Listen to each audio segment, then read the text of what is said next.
Assalamualaikum Pak Ustadz. Saya mau bertanya tentang hukum mahinum. Kalau kata orang lembur, hukumnya itu apakah memang sunnah atau wajib, atau memang nggak sunnah nggak wajib? Kira-kira hukumnya seperti apa dan dalilnya, keterangannya menurut agama Islam yang kita anut. Sama kalau mau akikah, kan kebetulan anak saya itu udah lewat 7 hari. Boleh gak seandainya anak laki-laki saya itu akikahnya dibarengin sama hitanan? Boleh gak? Mohon pertanyaan saya dijelaskan dan dijawab dengan sedetail-detailnya. Assalamualaikum warahmatullahi wabarakatuh. Hatur nuhun Pak Ustadz. Baik, yang pertama kita harus tahu dulu mahinum itu apa sih? Jadi mahinum itu acara yang dilakukan 40 hari setelah anak tersebut lahir. Dan isi di dalam acara tersebut yang pertama adalah acara potong rambut si anak. Kemudian ada juga acara baca barazanzi, kemudian acara tawasul, kemudian acara makan-makan ya. Nah, jadi itu yang disebut mahinum. Nah, kemudian yang jadi pertanyaan, apakah acara tersebut itu wajib atau tidak? Maka jawabannya tidak wajib. Yang disebut wajib itu perintahnya kuat, jika dikerjakan mendapatkan pahala, jika ditinggalkan mendapatkan dosa, itu namanya wajib ya. Kemudian yang kedua tadi yang ditanyakan, apakah perintah tersebut juga merupakan sunnah Nabi? Maka jawabannya juga tidak. Sebab Nabi tidak melakukan acara 40 hari ketika anaknya lahir atau ketika anak sahabat-sahabat beliau lahir. Tidak ada dijelaskan demikian ya. Yang disebut sunnah Nabi itu kan pertama ucapan Nabi atau perintah Nabi. Itu bisa jadi sunnah atau jadi hadis. Yang kedua perbuatan Nabi. Kemudian yang ketiga sifat-sifat Nabi. Yang keempat adalah takrir. Sesuatu yang dilakukan sahabat dibiarkan oleh Nabi. Nah, sedangkan acara tersebut Nabi tidak melakukan, Nabi juga tidak memerintahkan, kemudian Nabi juga tidak membiarkan misalnya ada sahabat yang melakukan demikian ya. Nah, jika memang acara tersebut adalah mengikuti sunnah Nabi, itu pasti dijelaskan ya, sebab yang disebut sunnah Nabi itu definisinya itu kullu ma udhifa ila nabiyyin sallallahu alaihi wasallam min qaulin au fi'lin au takririn au sifatin dan seterusnya. Jadi sunnah itu segala sesuatu yang dinisbatkan kepada Nabi sallallahu alaihi wasallam, baik ucapan beliau, baik perbuatan beliau, baik sifat-sifat beliau atau takrir ya. Nah, itu sunnah. Nah, jadi disebutkan wajib, tidak wajib. Disebutkan itu sunnah Nabi juga, Nabi tidak melakukan, para sahabat tidak melakukan. Sedangkan di zaman tersebut banyak sekali anak-anak yang lahir ya. Apalagi sahabat-sahabat Nabi itu banyak istrinya, yang lahir itu banyak. Tetapi tidak disebutkan di dalam riwayat bahwa Rasul sallallahu alaihi wasallam atau para sahabat mereka mengadakan acara 40 hari setelah anak tersebut lahir ya. Nah, itu yang pertama. Nah, kemudian yang kedua yang akan kami tanggapi juga di sini mengenai sebagaimana dari awal kami sebutkan di dalam acara mahinum atau di acara 40 hari setelah dilahirkannya anak, itu salah satunya ada acara potong rambut si anak. Nah, potong rambut si anak yang dilakukan di hari ke-40 ini kenapa bertentangan dengan perintah Rasul sallallahu alaihi wasallam? Nabi sallallahu alaihi wasallam memerintahkan ketika anak lahir dipotong rambutnya di hari ke-7. Itu diterangkan di dalam hadis yang diriwayatkan oleh Imam At-Tirmidzi. Kata Rasul sallallahu alaihi wasallam, al-ghulamu murtahinun bi'aqiqatihi tudhbahu anhu fil yaumis sabi'i wa yuhlaqu ra'suhu wa yusamma. Kata Rasul sallallahu alaihi wasallam, jika anak kamu lahir itu seperti tergadaikan yang harus ditebus oleh akikahnya di hari ke-7. Sekaligus ini jawaban untuk pertanyaan kedua nanti ya. Ini gambaran saja. Dan di hari ke-7 tersebut wa yuhlaqu ra'suhu, dicukur rambutnya, wa yusamma, dan dikasih nama. Nah, jadi Nabi memerintahkan mencukur rambut itu di hari ke-7. Kenapa dilakukan di hari 40 ya? Nah, kemudian yang kedua yang diyakini di acara 40 hari tersebut, mahinum tersebut, yakni yang harus diluruskan di sini bahwa suami itu bisa menggauli istrinya setelah hari ke-40 ya. Jadi bahasa kampungnya disebutnya nutupan. Jadi pas malam itu boleh sang suami menggauli istrinya, sebelumnya tidak boleh. Itu sebagian ada yang seperti itu. Bahkan banyak yang seperti itu. Dan yang lebih parah lagi, dan ini terjadi, seorang ibu itu tidak boleh sholat, tidak boleh puasa, dan tidak boleh digauli oleh suaminya kecuali harus nunggu 40 hari dulu ya. Jadi nifas itu kata maberangnya ini sebagian, tapi alhamdulillah mungkin sekarang sebagian lagi sudah paham karena sudah ada penjelasan. Jadi mereka melakukan sholat, melakukan puasa, bisa digauli suaminya itu harus nunggu 40 hari katanya. Ini juga kan bertentangan sebab masa nifas itu tidak harus menunggu 40 hari. Nifas itu ada yang 20 hari, ada yang 30 hari, ada yang seminggu. Bahkan istri kami dahulu 12 hari ya. 12 hari sudah berhenti darahnya ya. Nah, jadi ketika seorang sudah berhenti darahnya, darah nifas, ketika 1 minggu dia sudah harus melaksanakan sholat. Ketika 20 hari berhenti harus melaksanakan sholat. Nah, kemudian dia juga ketika nifasnya sudah berhenti maka boleh digauli oleh suaminya, dan ini disesuaikan dengan keadaan sang istri ya. Memang ada hadis yang menyebutkan bahwa nifas itu 40 hari ya. Tetapi itu kan umumnya, bukan harga mati. Umumnya wanita nifas 40 hari. Ini dijelaskan memang ada hadis yang diriwayatkan oleh Abu Dawud, Imam Nasai, Tirmidzi yang bersumber dari Ummu Salamah. Di sana dijelaskan kanatin nufusa'u taqudu ahdin Nabi sallallahu alaihi wasallam ba'da nifasiha 40 yauman.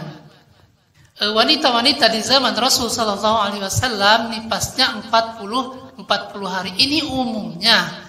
Nah, hadis yang disebutkan tadi bahwa nifas itu umumnya 40 hari sama dengan orang yang haid. Haid itu kan diterangkan juga di dalam hadis umumnya 6 hari atau 7 hari ya.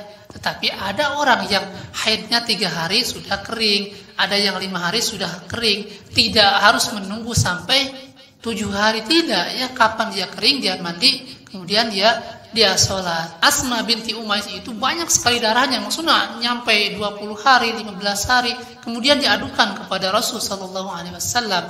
Ya Rasulullah, darah saya itu banyak sekali hari-harinya. Kemudian kata Rasul apa? Innama hiya raqtatun minasyaiton. Sesungguhnya darah istihadahmu itu, darah penyakit itu dari gangguannya syaitan. Kemudian dia menyebutkan batasan hari haid. Kata beliau fatahayyadi sitata ayyamin au sab'ata ayyamin summa gtasili. Haid itu 6 hari atau 7 hari, kemudian kamu mandi. Ini umumnya. Umumnya orang haid itu 6 hari atau 7 hari. Tetapi jika berhentinya 5 hari, maka dia wajib mandi, wajib sholat, dan seterusnya. Nah, ini sekedar contoh saja. Jadi maksud kami di dalam acara tersebut ternyata ada 2 hal yang memang tidak sesuai dengan yang Rasul perintahkan. Pertama tadi gunting rambut yang seharusnya di hari ke-7, kenapa dilakukan di hari ke-40? Kemudian diyakini bahwa hari 40 tersebut suaminya baru boleh melakukan hubungan badan dan istrinya baru bisa mandi, bisa sholat di hari ke-40. Memang ini tidak semua, tetapi ada beberapa yang memang seperti itu karena mungkin belum tersentuh, belum ada penjelasan ilmu yang sampai kepada orang tersebut. Jadi mereka mengikuti apa yang dikatakan oleh maberangnya, ya, oleh dukun beranaknya. Dan kami sudah sampaikan bahwa acara 40 hari setelah kelahiran seseorang itu tidak pernah dilakukan Rasulullah, tidak pernah dilakukan oleh sahabat, tidak pernah dilakukan oleh para tabi'in, dan tidak pernah dilakukan oleh para tabi'ut tabi'in. Sedangkan mereka itu, para sahabat, para tabi'in, para tabi'ut tabi'in adalah generasi terbaik, contoh terbaik. Sebagaimana yang Rasul sebutkan, khairun nas qarni, tsummal ladzina yalunahum, tsummal ladzina yalunahum. Sebaik-baik umat di zamanku, kata Nabi, yaitu para sahabat, tsummal ladzina yalunahum, kemudian para tabi'in, tsummal ladzina yalunahum, kemudian para tabi'ut tabi'in. Nah, jadi jika Rasul tidak melakukan, para sahabat tidak melakukan, para tabi'in tidak melakukan, para tabi'ut tabi'in tidak melakukan, kita akan mengikuti siapa, ya? Nah, itu yang pertama mengenai acara mahinum atau acara 40 hari dari mulai dilahirkannya anak tersebut, ya. Nah, kemudian yang kedua yang tadi ditanyakan, apakah boleh melakukan akikah disatukan dengan khitannya anak, ya? Mungkin anak tersebut sekalian akikah sekalian dikhitan, ya. Jadi begini, kalau kita merujuk kepada hadis Rasul Sallallahu Alaihi Wasallam bahwa akikah itu diperintahkannya di hari ke-7, sebagaimana diterangkan di dalam hadis, al-ghulamu murtahinun bi aqiqatihi tuzbahu anhu fil yaumis sabi'i wa yuhlaqu ra'suhu wa yusamma. Jika anak kamu lahir itu seperti tergadaikan yang harus ditebus oleh akikah di hari ke-7. Dan di hari ke-7 tersebut dipotong rambutnya, dicukur rambutnya, dan dikasih nama. Kemudian apakah ada pendapat ulama yang membolehkan akikah lewat di hari ke-7? Di dalam mazhab Syafi'i memang ada ulama, ini bukan hadis Nabi, ada ulama yang menyebutkan boleh mengakikahkan anak setelah lewat hari ke-7, bahkan sebelum anak tersebut menjelang baligh, ya. Itu seperti disebutkan di dalam kitab Fathul Mu'in karya Zainuddin bin Abdul Aziz Al-Malibari. Di sana disebutkan bahwa sunnah bagi orang tua yang menanggung nafkah si anak untuk memotong akikah dari mulai dilahirkan sampai menjelang baligh, ya. Di sana disebutkan min wad'in ila bulughin. Jadi perintahnya semenjak dilahirkan sampai balik. Tetapi ini pendapat ulama. Tetapi kalau kita merujuk kepada hadis Rasul, maka dilakukan di hari ke-7. Dan yang diperintahkan hari ke-7 ini adalah menyembelih hewan tersebut, ya. Bukan makan-makannya. Kalau makan-makannya terserah, mau di hari ke-8, mau di hari ke-9, mau di hari ke-10, ya. Tapi dipotongnya hari ke-7. Misalnya bapak tersebut pulangnya 10 hari setelah dilahirkannya anak tersebut, maka perintahkan kepada orang di kampung, potong kambing tersebut di hari ke-7. Saya pulang nanti 10 hari ke depan. Kan sekarang enak, ada almari es, bisa disimpan. Mungkin makan-makannya di hari ke-10 atau ke hari ke-20-nya juga. Kan sekarang ada yang bisa tahan sampai 1 bulan, 2 bulan itu. Nah, jadi yang diperintahkan itu menyembelihnya di hari ke-7, ya. Itu kalau mengikuti hadis Rasul. Tapi ada pendapat ulama yang menyebutkan boleh menyembelih di hari ke-14, di hari ke-21, bahkan sampai anak tersebut balik, ya. Nah, jika sang penanya tadi mengatakan apakah boleh menyembelih akikah digabungkan dengan khitan anak tersebut, maka jika ingin mengikuti sunnah Rasul, jika ingin mengikuti apa yang disampaikan Rasul di dalam hadis, maka sudah hilang kesunahan akikahnya, ya. Tapi jika sang penanya misalnya mau mengikuti pendapat ulama, ya silakan saja, ya. Boleh sebelum anak tersebut baligh. Tetapi yang perlu diperhatikan juga di sini, jika memang misalnya mau menggabungkan antara akikah dengan khitan anak tersebut, daging akikah tersebut kan di kampung itu kebiasaan jika seseorang mengadakan acara syukuran atau hajat, orang-orang itu nyambungan memberikan amplop, memberikan uang. Ada yang 100.000, 50.000, 30.000, 200.000 dan seterusnya. Kemudian sama yang mengadakan hajat itu dipulang dengan daging, dengan segala macam. Nah, jika daging akikah tersebut dipakai untuk pulang sambung, bahasa kampungnya, ini bermasalah juga. Sama saja orang tersebut menjual daging akikah berarti ya. Nah, jadi jika memang mau mengikuti pendapat yang menyebutkan bahwa boleh akikah sampai sebelum baligh, maka daging tersebut harus diperhatikan juga bagaimana tata cara mengolahnya. Dan yang sunnah ini yang satu lagi ini pembahasannya. Yang lebih afdol itu bukan mengundang orang untuk datang ke rumah. Jadi daging akikah itu yang afdolnya dimasak kemudian dibagikan ke rumah masing-masing, bukan mengundang orang ya. Walaupun mengundang orang boleh, kemudian dibagikan mentahnya juga boleh, tetapi yang lebih afdol daging akikah itu dimasak dahulu kemudian dibagikan ke rumah masing-masing. Itu yang lebih afdol ya. Nah, mungkin seperti itu.